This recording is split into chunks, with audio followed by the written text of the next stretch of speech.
Um, I feel like I'm being stripped down and prepared for something else. Now that's maybe very personal, but I feel like the Almighty's preparing me to do something big. Nobody was supposed to see this version of Christ.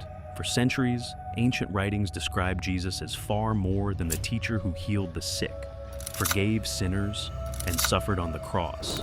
They showed a Christ so different that church leaders treated the texts like a threat. They banned them, hunted copies, burned manuscripts, and warned believers to stay away. For a long time, it worked. Billions lived and died knowing a less terrifying Jesus.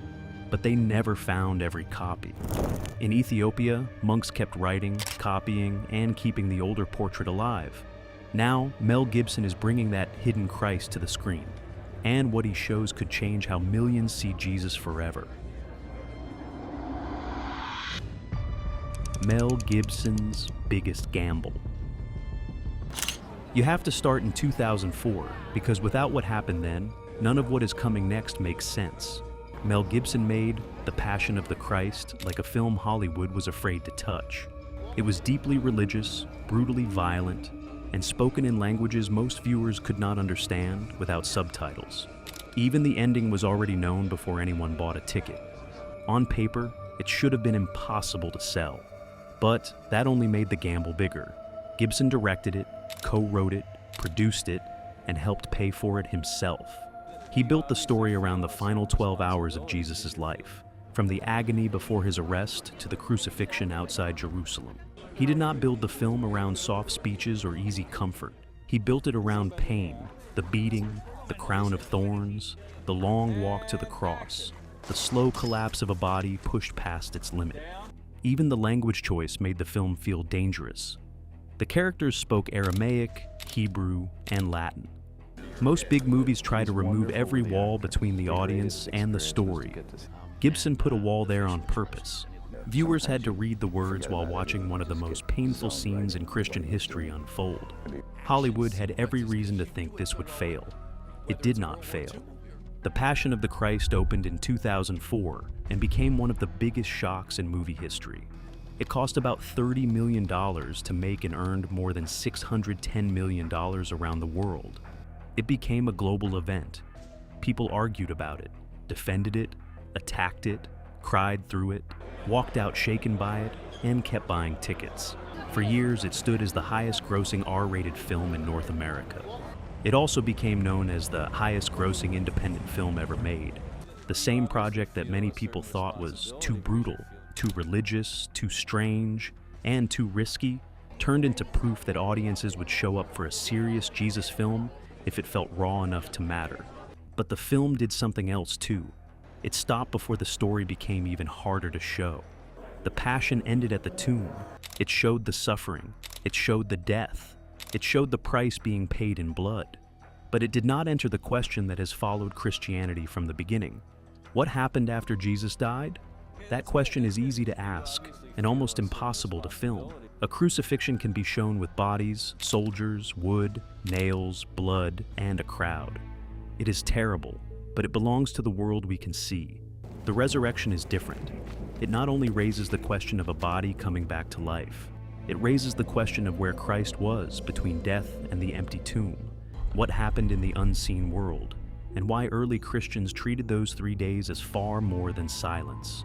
That is where Gibson's next film becomes so strange.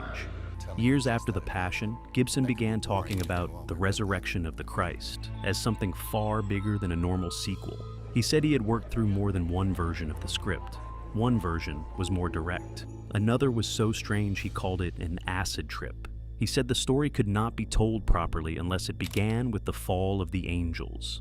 He talked about hell, Sheol, another realm, and a story that stretches from the fall of the angels to the death of the last apostle. That is not the usual shape of a Bible movie. Most people hear resurrection and think of a stone rolled away, frightened guards, grieving followers, and Jesus alive again. Gibson was pointing somewhere much wider and much darker. He was talking about a story where death is not just a sad ending, but a place. Evil is not just human cruelty, but a force.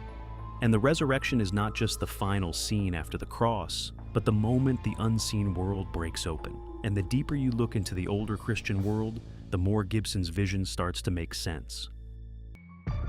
Ethiopia's forgotten Bible world. Ethiopia is one of the oldest Christian nations on earth, and its Bible did not develop in the same form many Western viewers know today. For a lot of people, Christianity feels like a story that moved from Jerusalem into Europe, then from Europe into the rest of the world. But that is not the full map. From the beginning, the faith moved in more than one direction. It moved through the Roman world, but it also moved south and east, through Egypt, across the Red Sea, and into Africa. Even the New Testament gives Ethiopia an early place in the story. In Acts chapter 8, Philip meets an Ethiopian court official on the road from Jerusalem to Gaza. The man is reading Isaiah. He wants to understand what the words mean. Philip explains the message of Jesus to him, and the Ethiopian asks to be baptized. That scene does not give every detail of Ethiopia's later church history, but it shows something important. Ethiopia was not outside the early Christian world. It was already close enough to appear in the story from the start. By the 4th century, Christianity had taken root in the kingdom of Aksum. Aksum was a powerful kingdom tied to trade across the Red Sea and the wider ancient world. Its rulers had money, influence, and contact with lands far beyond the Horn of Africa. The man most closely linked with the rise of organized Ethiopian Christianity was Frumentius, a Christian from the eastern Mediterranean world. He became the first bishop of Aksum and helped shape the church there in the 4th century.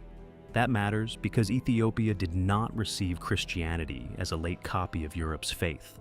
It became one of Christianity's ancient homes.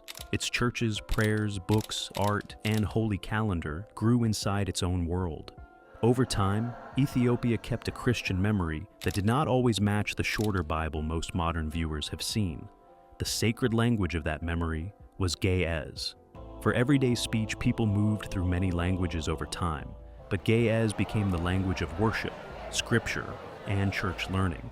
In Ethiopian churches, it held the kind of place Latin once held in the West. It carried prayers, hymns, gospel readings, and sacred books from one generation to the next.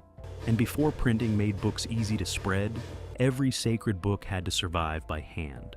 A page had to be prepared, ink had to be made, letters had to be copied one by one.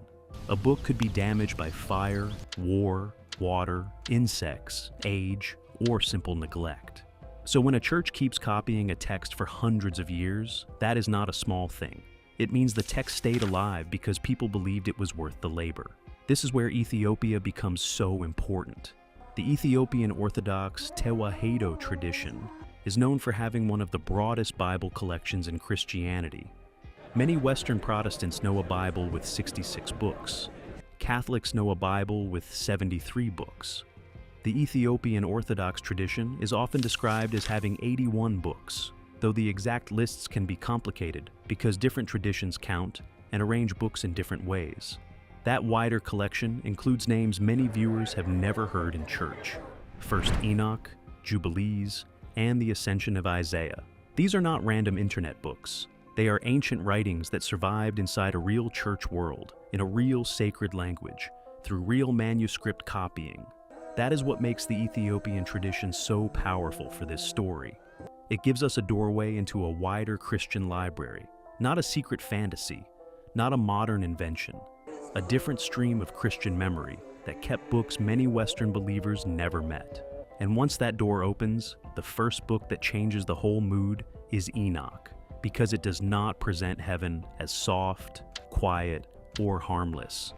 It opens into fire, judgment, angels, and a figure of Christ far more overwhelming than the one many people grew up seeing.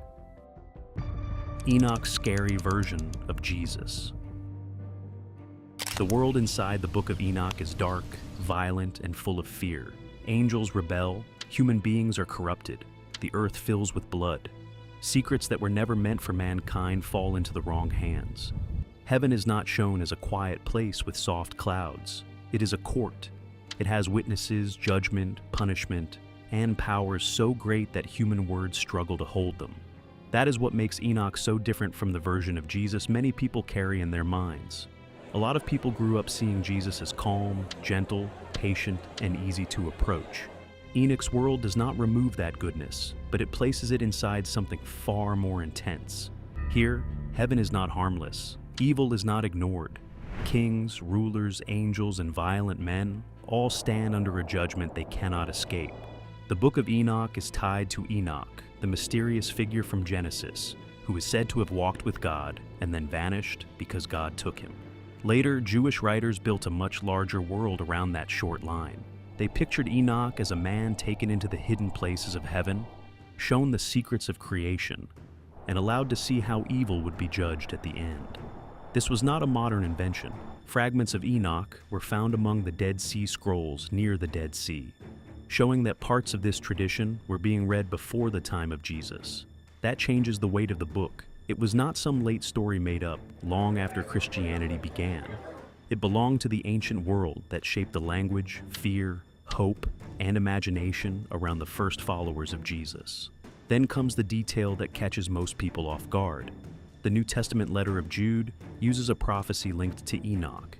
Jude says Enoch, the seventh from Adam, warned that the Lord would come with thousands upon thousands of holy ones to bring judgment. The words are very close to the opening of 1 Enoch. That does not mean every church later accepted the whole book as the Bible, but it does mean Enoch's language was close enough to the early Christian world that a New Testament writer could use it while warning about judgment. And that is where the mood turns. In Enoch's world, judgment is not small. It is not one private person facing one private mistake. It is the whole world being called to answer. The proud are exposed, the violent are stripped of power. The rulers who thought they were untouchable suddenly stand before a throne they cannot buy, threaten, or control. Then Enoch introduces a figure called the Son of Man, the Chosen One, and the Righteous One. This figure is tied to justice, truth, and final judgment. He is not shown as a helpless victim waiting for evil to finish its work. He is the one before whom evil loses its mask. That image changes the way the story feels. If Jesus is only seen as a kind teacher, then the cross can look like the moment evil wins. But in this older apocalyptic world, the story is bigger. The suffering does not erase his authority. The death does not cancel his power. The one who seems defeated is also tied to a heavenly judgment that reaches beyond every empire and every age. That same force appears in the book of Revelation. There, the risen Christ is not described in soft colors. His hair is white like wool. His eyes are like fire. His feet shine like heated bronze. His voice sounds like rushing waters. His face shines with the strength of the sun. This is not the quiet figure many people know from framed pictures and children's books. This is a risen king whose presence overwhelms the person seeing him. That is the side of Christ that can shock people, not because it removes mercy, but because it refuses to make mercy weak. The same Jesus who heals the wounded also stands above the powers that ruin the world. That is why Enoch's Christ feels so dangerous. He is not dangerous because he is cruel. He is dangerous because nothing false can survive in front of him. Every hidden thing is seen. Every throne built on violence is temporary. Every ruler who believed he owned the earth is suddenly small. For a modern audience, that can feel unfamiliar. Many people know the Jesus who blesses children, forgives sinners, touches the sick, and speaks gently to the broken. And once that side of Christ is in view, the next question becomes even stranger. If this is the judge above the world, then what happened when he died?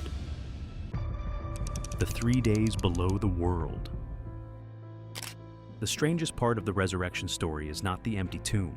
It is the silence before it. Jesus dies, his body is taken down from the cross, his followers are crushed, the tomb is sealed. To the people standing there, it looks finished. The man they followed is gone. The rulers have won. The crowd has scattered. The body is behind stone. But older Christian tradition never treated those days as empty. It asked a darker question. If Christ truly died, where did he go? That question led to a powerful idea. Many churches have long spoken of Christ descending to the dead. The older words behind that idea are Sheol and Hades. They do not mean a burning place for demons as many people picture hell today. They mean the world of the dead, the shadowed place where human souls waited beyond life.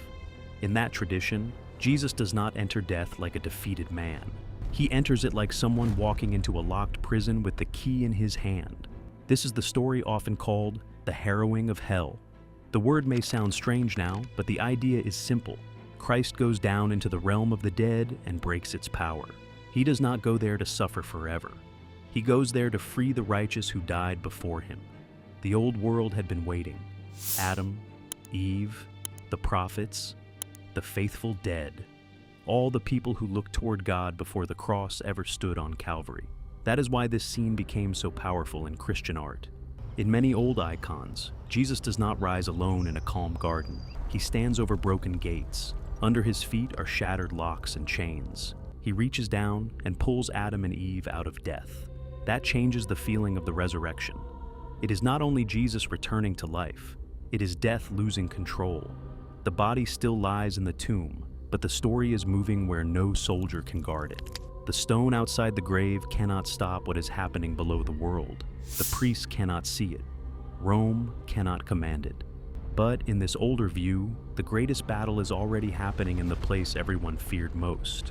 The Gospels show the women coming to the tomb and finding it empty. They show fear, wonder, angels, and a message that Jesus has risen. But later, Christian tradition filled the hidden space between the cross and the empty tomb with a scene of war against death itself. Then the ascension of Isaiah pushes the story even higher. This ancient Christian writing pictures reality as layered. Heaven is not just one bright place above the clouds. It is shown as a set of heavens, each greater than the one below it. Isaiah is taken upward and shown levels of glory beyond ordinary human sight. Then the story turns from Isaiah's journey upward to Christ's journey downward. Christ descends through the heavenly levels. At each stage, his full glory is hidden.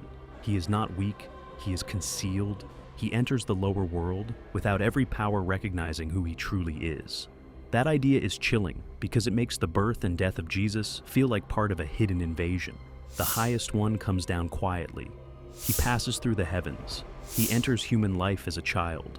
He accepts hunger, pain, betrayal, blood, and death. To the powers watching from below, the cross looks like victory. They think the Holy One has been trapped inside the same ending that swallows every human being. But the trap is not closing around him. It is closing around death. And once that is understood, the next question becomes harder to ignore. If these ideas were this old and this powerful, why did so many people grow up never hearing them? How these books were forgotten. A sacred book does not have to be thrown into flames to vanish from most people's lives. Sometimes it disappears in a quieter way. It stops being read in church. It stops being copied as often. It remains in a language outsiders cannot read. Then centuries pass, and whole generations grow up thinking the smaller library they inherited was the only library that ever existed. Early Christianity did not begin with one printed Bible sitting on every table.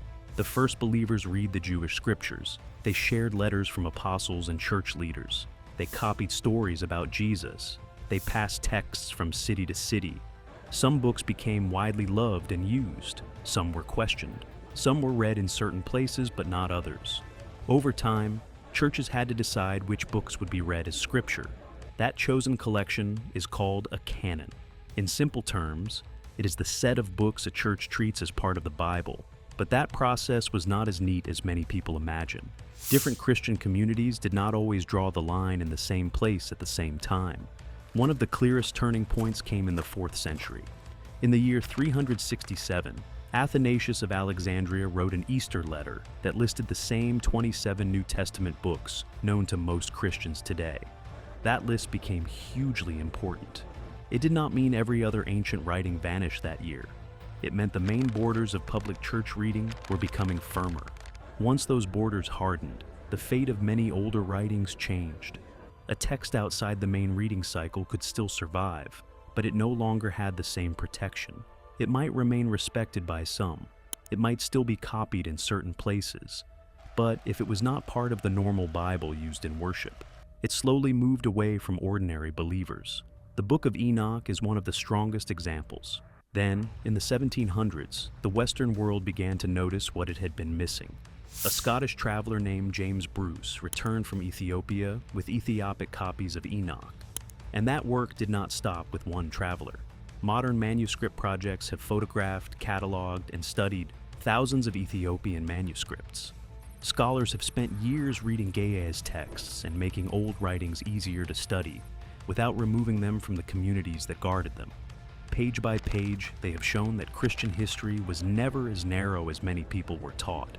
And now, after centuries of that wider world sitting outside most people's view, Gibson is preparing to drag its force into the biggest theater format on Earth. Mel Gibson's massive resurrection movie. The resurrection of the Christ is no longer just a strange idea that Mel Gibson talked about in interviews. It is now a real two-part film headed for theaters, and the release plan alone shows how serious Gibson wants this to feel. Part 1 is scheduled for Good Friday, March 26, 2027. Part 2 is scheduled for Ascension Day, May 6, 2027. Those dates are not random. Good Friday points back to the crucifixion. Ascension Day points to the moment the risen Christ leaves the earthly world. This is not being treated like a normal sequel dropped wherever the studio can find an open weekend. It is being placed directly inside the Christian calendar, almost like the audience is being pulled into the story while the season itself is unfolding around them. The cast has also changed. Jim Caviezel, who played Jesus in The Passion of the Christ, is not leading this new film. The role has gone to Finnish actor Jaakko Otonen. Mariella Garriga plays Mary Magdalene, Kasia Smutniak plays Mary, Pierluigi Pacino plays Peter, Riccardo Scamarcio plays Pontius Pilate. Rupert Everett is also part of the cast. The production has been tied to Rome's Cinecittà Studios, one of the most famous film studios in Europe. Reports have also described the project as large, expensive, and heavy with visual effects. That matters because the movie has to make invisible things feel real without making them cartoonish, for an audience that already knows the ending before the first scene ever appears on the screen. That makes sense because the story Gibson has been describing cannot be handled like a small room drama. The film could begin before the garden, before the tomb, even before the cross. It could move through the fall of angels and the roots of evil. It could enter the place of death itself. It could show dark powers thinking they have won, only to realize the crucifixion was never the trap they believed it was. A quiet resurrection can comfort people. A cosmic resurrection can shake them. It says the cross was not just a killing. It says the tomb was not just a burial place.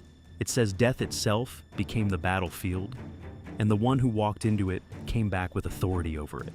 For some viewers, that will feel thrilling. For others, it may feel too intense. Many people are used to a gentle, familiar Jesus, a Jesus who heals, forgives, blesses, and speaks with calm mercy. That side is real, but it is not the only side. A film filled with angels, darkness, judgment, evil, and the defeat of death will force people to face a much larger image. That is why the project feels risky. If Gibson makes it too soft, it becomes another respectful Bible film that audiences forget. If he pushes it too far, some viewers may think it feels strange, frightening, or too unlike the version of Jesus they know. The whole film sits on that edge. Thanks for watching. Now check out the videos popping up on screen for more unbelievable stories.